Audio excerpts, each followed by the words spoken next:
Okay. అంటే ఇప్పుడు ఇవన్నీ రోజు రోజు కనపడుతూనే ఉన్నాయి కదండి. కొన్ని వందల కేసులు జరుగుతున్నాయి, కొన్ని వేల కేసులు జరుగుతున్నాయి, ప్రతిరోజు వార్తల్లో వస్తున్నాయి. ఎక్కడ చూసినా ఎవరో బాలిక మోసపోయింది అనేటటువంటి వార్తలు ప్రతి చోట ఉంటూనే ఉన్నాయి. ఇన్ని మీ పక్కన కనబడుతున్నా కూడా మీరు అగైన్ అండ్ అగైన్ మేము మళ్ళీ అదే పద్ధతిలో చేస్తాము అని చెప్పడం ఎంతవరకు అది సబబు? ఏ రకంగా దాన్ని నియంత్రించాలి? సార్ జవహర్లాల్ నెహ్రూ గారు, ఒకసారి మీరు దీనికి ఆన్సర్ చెప్తారా? యాక్చువల్ గా ఏంటంటే యువన దర్శనం వచ్చిన తర్వాత హోమో అనే ఒక ఫీలింగ్ స్టార్ట్ అవుతుంది, ఫీల్ ఆఫ్ మిస్సింగ్ అవుట్. అంటే నాకు ఇది లేకపోతే నేను నా స్నేహితుల ముందు చీప్ అయిపోతాను. సో ఒక అబ్బాయితో బండిలో వెళ్ళకపోతే చీప్ అయిపోతాను, ఒక అమ్మాయి నన్ను పలకరించకపోతే చీప్ అయిపోతాను అని, అంటే ఫీల్ ఆఫ్ మిస్సింగ్ అవుట్ అంటారు. అంటే జనజీవన స్రవంతిలోంచి నన్ను వెలివేయపడతానేమో అనేటువంటి ఒక అపోహ అన్నమాట. అంటే నేను అప్డేటెడ్ గా ఉన్నాను అని చూపించుకోవడం నుంచి అవుట్డేటెడ్ కి వెళ్ళిపోతాను అనేటువంటి ఒక విషయాన్ని వీళ్ళు ఆలోచిస్తారు. ఇప్పుడు నిజంగా వాళ్ళిద్దరూ ప్రేమించుకున్నారు, వివాహం చేసుకోదలుచుకున్నప్పుడు ఈ చేసుకునే చర్యలన్నీ పార్కులు వెళ్ళడము, సినిమాకి వెళ్ళడము, లేదా మరేదైనా కానీ పెళ్లి తర్వాత కూడా చేయొచ్చు. అటు సాంప్రదాయాన్ని, ఇటు కుటుంబాన్ని గౌరవించిన వాళ్ళు అవుతారు.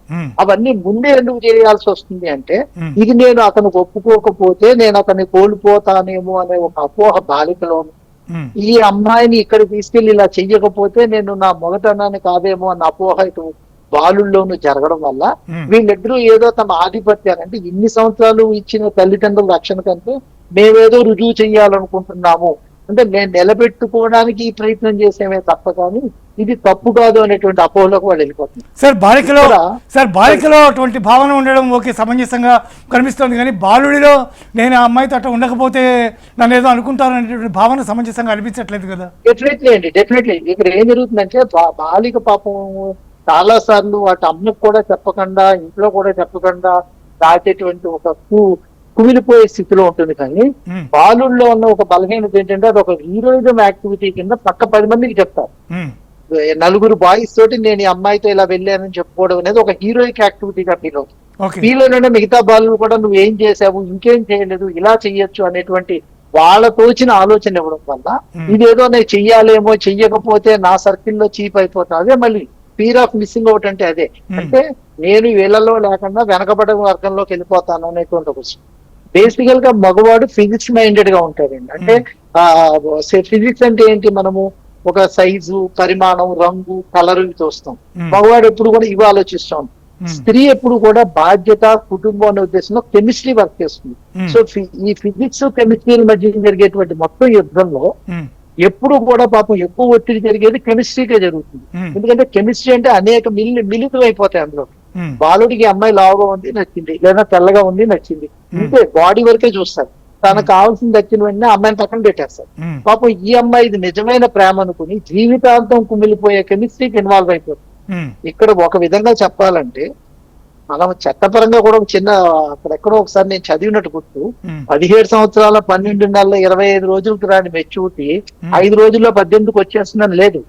మెచ్యూరిటీ అనేది పెంచుతున్న తల్లిదండ్రులు పిల్లలకి నైతిక విలువలు చెప్పడం ద్వారా, ఎస్ ఇందాక మేడం చెప్పారు, సంధ్య మేడం చాలా బాగా చెప్పారు, ఫోన్ వాడుతున్నారు, ఎస్ ఫోన్ వాడుతున్నా కూడా నా ఫోన్ నేను రాత్రి 9ంటికి కట్టేస్తాను, ఇటువంటి ఫోటోలు తీసి నేను నీకు పంపను, ఇప్పుడు నేను మా ఇంట్లో ఉన్నాను కాబట్టి నీ మెసేజ్ రిప్లై ఇవ్వను అని చెప్పే హక్కు ఇద్దరికీ ఉంది.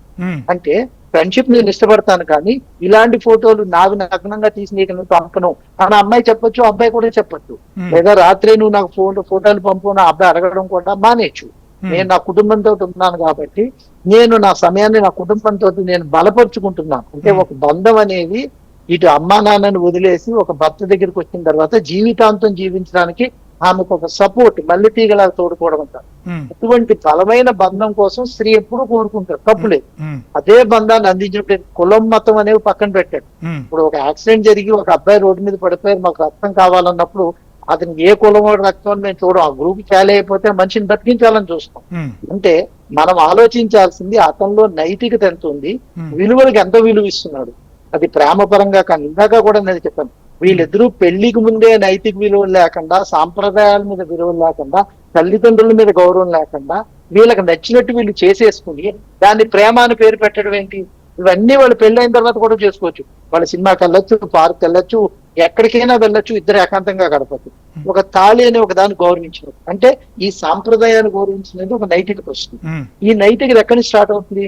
తల్లిదండ్రులు కేటాయించిన టైం నుంచి ఎస్ నువ్వు మాకు ముఖ్యము అంటే నువ్వు లేని లోటు మా కుటుంబంలో ఎవరూ తీర్చలేరు అనే పదాన్ని తల్లిదండ్రులు పిల్లల మనసులో విత్తనంగా వేయాలి. సార్ జవహర్లాల్ నెహ్రూ గారు చెప్పండి. అసలు పెళ్లి అనే దాంతో సంబంధం లేకుండానే మేము హాయిగా సహజీవనం చేస్తున్నాం అనేటటువంటి వాళ్ళ సంఖ్య విపరీతంగా పెరిగిపోయినటువంటి నేపథ్యంలో అసలు తాళి అనే మాటకి ఇంకా అర్థం ఎక్కడ కనిపిస్తుందండి మీకు? ఇక్కడ బేసికల్ గా ఏమవుతుందంటే పెళ్లి అనేది ఒక భయంకరమైన బరువు అనేటువంటి అపోహలకు వచ్చారండి. కానీ తరం కొనసాగాలంటే, తరతరాల విలువలు కొనసాగాలంటే వివాహ బంధం ఎప్పుడూ సమాజంలో ఉంటారు. అది ఏ మతమైనా ఏ కులమైనా వివాహ బంధాన్ని సపోర్ట్ చేస్తుంది. ఏ మతంలోనూ కూడా మీ ఇష్టం వచ్చినట్టు వ్యక్తులు విడిగా ఉండండి అని చెప్పదు. అక్కడ వివాహ బంధం అనేటువంటి ఒక భయంకరమైనటువంటి ముసుగు దాని మీద వేసేసి వీళ్ళు అది ఎందుకు అంటే మనం జస్ట్ మీకు సింపుల్ గా చెప్పాలంటే పిల్లవాడికి స్కూల్ గురించి ఆసక్తి పెంచి స్కూల్కి వెళ్ళు అంటే వాడు బాగా చదువుకుంటాడు. ఇంటి దగ్గర పేరెంట్స్ ఏం మాట్లాడతారంటే నువ్వు అల్లరి చేస్తే టీచర్ చెప్తా, టీచర్ పనిష్మెంట్ ఇస్తుంది, స్కూల్లో బెంచ్ మీద నించోబెడుతుంది అంటే స్కూల్లో ఒక టీచర్ ఒక రాక్షస్ కింద, స్కూల్ ఒక జైలు కింద వాడికి చిన్నప్పుడే వాడు మైండ్ లో వేసేస్తే వాడు స్కూల్కి ఎలా వెళ్తాడు? అలాగే వివాహ వ్యవస్థ సందర్భంలో కూడా తల్లిదండ్రులు ఎటువంటి అవకాశం పిల్లలకి ఇస్తున్నారు. వివాహం చేసుకుంటే నీకు ఒక కోడ్ వస్తుంది, నీ మనసా వాచా కర్మ నమ్మే మనసు వస్తుంది, నువ్వు మనసు విప్పి మాట్లాడుకుని అన్ని చర్చించుకోగలిగినటువంటి 24 గంటలు నీ తోడుండే ఒక వ్యక్తి ఉంటుంది అనేటువంటి భరోసా ఇచ్చినప్పుడు వివాహం వద్దని ఎందుకు అంటారు?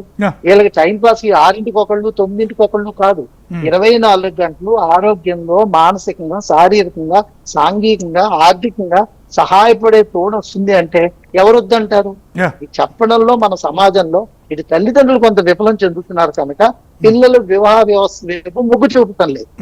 అన్ని దొరికేస్తున్నాయి బయట, ఇంకెందుకు కావాలి అనుకుంటున్నారు. కానీ మానసిక రక్షణ అనేది మాత్రం ఒక్క జీవిత భాగస్వామి దగ్గరే దొరుకుతుంది. ఓకే సార్ సంజయ్ గారు, సో మీరు కూడా చాలా మాట్లాడారు ఇందాక. కానీ ఇప్పుడు జవహర్లాల్ నెహ్రూ గారు మాట్లాడిన తర్వాత అట్లాగే దీప్తి రెడ్డి గారు మాట్లాడిన తర్వాత వాళ్ళందరికీ నిజంగానే అవేర్నెస్ వాళ్ళకి లేదు అని మనం భావించాల్సిన పరిస్థితి ఉందంటారా నిజంగా? అవునండి, అవేర్నెస్ లేదు, పైపెచ్చు తప్పుడు అభిప్రాయాలు. ఇప్పుడు మగపిల్లలకి అది చూపించుకోవాలా, వాళ్ళ పొటెన్షియాలిటీని చూపించుకోవాలా అనేది కూడా ఆ క్యూరియాసిటీ ముందు ఏర్పడుతుంది. క్యూరియాసిటీ నుంచి అది ఎగ్జిబిట్ చేయడం, నేను ఈ అమ్మాయితో ఉన్నా, నేను సెక్స్ చేసా చెప్పుకోవడం కూడా ఒక గొప్పతనంగా ఉందండి. సంజయ్ గారు అక్కడ మనం గుర్తించాల్సింది ఈమె మాత్రమే మైనర్, కానీ అవతల వ్యక్తి మైనర్ కాదు, అవతల వ్యక్తి మేజర్ ఆల్రెడీ. అమ్మాయిలు ఫోర్స్ గురవుతారు, కానీ అబ్బాయిలు అట్లా చెప్పుకోవడం, అట్లా ఎగ్జిబిట్ చేయడం అనేది అబ్బాయిలు కోరుకుంటారంటే తల్లిదండ్రులకు దాస్తారేమో గానీ వాళ్ళ ఫ్రెండ్స్ కి చెప్పుకోవాలి. అట్లాగే ఆ క్యూరియాసిటీ చుట్టూ ఒక అంటే దీంట్లో మన ఫ్యూడల్ భావజాలం కూడా ఉందండి, అందులో అంతా మంచిదే లేదు.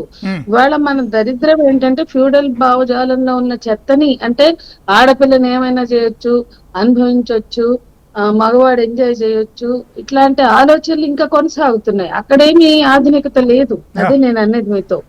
ఇటు పాత సమాజంలో ఉండే చెత్తని మోసుకొస్తున్నారు, పాత సమాజంలో ఉన్న మంచిని వదిలేస్తున్నారు.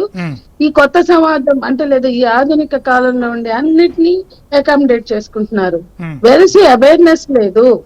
ఇప్పుడు ఒక కమిట్మెంట్, ఒక జీవిత భాగస్వామిని ఎంచుకోవడం, అది తాళిగట్టే పెళ్లి చేసుకున్నారా, రిజిస్టర్ పెళ్లి చేసుకున్నారా, కలిసి ఉన్నారా, నాకు తెలిసి కలిసి సహజీవనం ఉన్న వాళ్ళు కూడా సమాజం పట్ల, కుటుంబం పట్ల, పిల్లల పట్ల బాధ్యతగా ఉండి పిల్లల్ని బాగా పెంచిన వాళ్ళు కూడా ఉన్నారు. అది చూసి అనుకరిద్దామంటే వేరే పెళ్లిలో అంటే వేరే సహజీవనంలో ఆ చట్టబద్ధత లేకపోయినప్పుడు ఇంకా ఎక్కువ సమస్యలకు కూడా వెళ్తున్నారు. ఇప్పుడు పెళ్లి అనేది ఒక జీవిత భాగస్వామిని ఎంచుకుని కట్టుబడి ఉండాలి అనేది ఎందుకు వచ్చింది? ఒక ఆరోగ్యకరమైన కుటుంబం ఉంటే ఆ కుటుంబం కొన్ని విలువలతో జీవిస్తుంది, ఆ విలువలతో పిల్లల్ని పెంచుతారు. ఒక ఆరోగ్యకరమైనటువంటి సమాజం తయారవడానికి ఆరోగ్యకరమైనటువంటి కుటుంబాలు ఉంటాయి. అక్కడ డెమోక్రటిక్ ఫ్యామిలీస్ కూడా ఉండాలి. ఆరోగ్యకరమైన కుటుంబాలంటే డెమోక్రటిక్ ఫ్యామిలీస్ అంటే ఎవరి మీద ఎవరు పెద్దనం చేయని, అట్లాగే తల్లిదండ్రులు బిడ్డల పట్ల బాధ్యతగా ఉండాలి. బిడ్డలకి అన్నారు అంటే వాళ్ళ ఇష్టాన్ని ప్రకారం పెంచడం కాదు, పిల్లల హక్కులను కూడా గుర్తించి పిల్లలకి, ఇప్పుడు ఇందాక ఆవిడ దీప్తిగా చాలా బాగా చెప్పారు, పిల్లలకి వాళ్ళు మంచి చెడులు చేసే వయసులో, మంచి చెడులు తెలియని వయసులో వాళ్ళని అనుమానించడమో వాళ్ళ మీద పవర్ ఎక్సైజ్ చేయడమో కాకుండా వాళ్ళకి అర్థం చేయించాలి. కానీ ఆ తల్లిదండ్రులకి అవగాహన ఉండదు. మేము చూసిన వాడిని, దాని పోయే వాడిని తీసుకొచ్చి అంట కడితే తల వంచి పెళ్లి చేసుకుని అద్భుతంగా కాపురం చేయొచ్చు అనుకుంటున్నారు. అది సాధ్యం కాదు. కానీ వాళ్ళు జీవిత భాగస్వాములను ఎంచుకునే స్వేచ్ఛ వాళ్ళకు ఉంటే తప్పులేదు. కానీ ఆ స్వేచ్ఛ పేరుతో హింసలోకి వెళ్తున్నారా? ఆ స్వేచ్ఛ పేరుతో జీవితాన్ని కోల్పోతున్నారా? ఆ స్వేచ్ఛ పేరుతో ఏం కోల్పోతున్నారు అది కూడా తెలుసుకోవాలి అని నేను అంటున్నా. ఎందుకంటే ఇవాళ జీవిత భాగస్వాములను ఎంచుకోవడం నేరంగానో తప్పుగానో చూసి ఆ తర్వాత ఎంతో మంది హింసకు కూడా వెళ్తున్నారు. అల్లుళ్ళని చంపేయడం, కూతుళ్ళని చంపేయడం, లేదా అవుట్ కాస్ట్ చేయడం. నేనేమంటున్నా అంటే ప్రేమిస్తే ఎవరైనా అది తప్పని తల్లిదండ్రులు కనిపిస్తే వాళ్ళకి అర్థం చేయించండి. అయినా మా ప్రేమ మాకు గొప్ప అంటే ఎట్టి పరిస్థితులు మీకు మేము ఉంటాం అనే భరోసా తల్లిదండ్రులు ఇవ్వాలి. అట్లాగే మైనర్ పిల్లలు ఉన్నారు కదా, మైనర్ అమ్మాయిలైనా అబ్బాయిలైనా, ఇవాళ పోక్సో చట్టంలో అబ్బాయికి మరణదండన అంటే వ్యతిరేకించింది మేమందరం చాలా గట్టిగా వ్యతిరేకించాము. ఎందుకో తెలుసా అండి, వాళ్ళున్న బీజేపీ ప్రభుత్వం మరణదండం తెచ్చింది పోక్సోలో.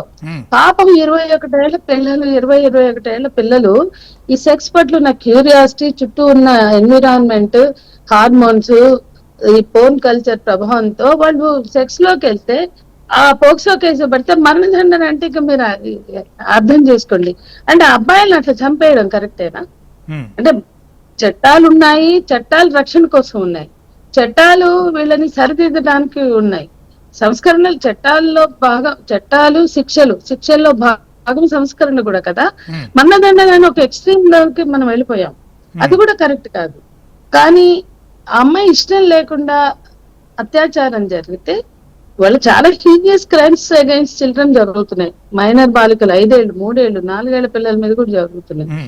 వాళ్ళకి శిక్షలు వద్దా అంటే ఖచ్చితంగా శిక్షలు ఉండాలి, చట్టబద్ధంగా శిక్షించండి.